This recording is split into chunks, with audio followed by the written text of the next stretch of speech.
It certainly doesn't. Now, finally, this week's flypast over Buckingham Palace of warplanes, past and present, was a huge national occasion to celebrate the RAF centenary. Away from the crowds, though, the work of those enthusiasts who keep alive the memory of the very first fighter planes often goes unnoticed. They enable us to admire the sheer aerial grace of these fragile 2- or 3-winged aircraft. But 100 years ago, going to war for your country in them was tantamount to volunteering for a death sentence. An aerial ballet of elegant swoops and turns.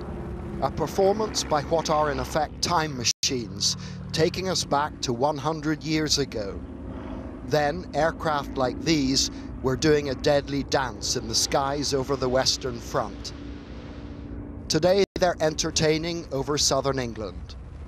And of course, at the controls are friends, rather than the young enemies who were trying to kill each other a century ago.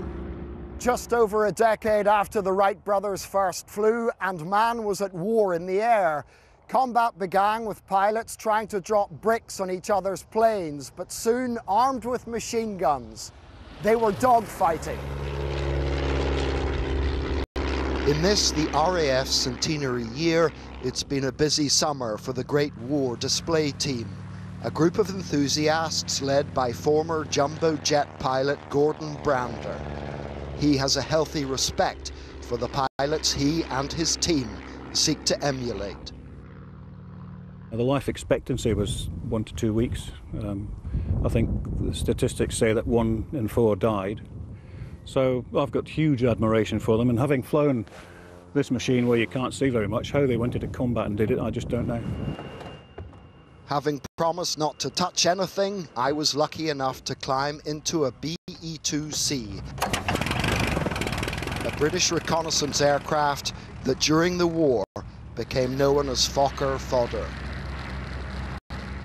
The stability that made it a good platform from which to photograph the battlefield also made it vulnerable. With a fighter plane flying rings round us, it was easy to see why German pilots nicknamed this type of British plane dead meat. Charles Lockwood Turnbull was flying reconnaissance missions aged 19. He would survive the First World War and go on to see service in the Second. These are his OBE and service medals. His granddaughter Anne still wears his tunic, and he remains an immense source of pride. They were so young and they didn't know what they were getting into. Did he ever talk about it? No, he didn't talk about it. I don't think any of them talked about it, really. I think it was too upsetting, perhaps. 100 years ago, the RAF became the world's first independent air force, a standalone pioneering service that helped win one world war, would go on to save this country in a second, and do so much more besides between then and now. John Irvine, News at 10, over southern England.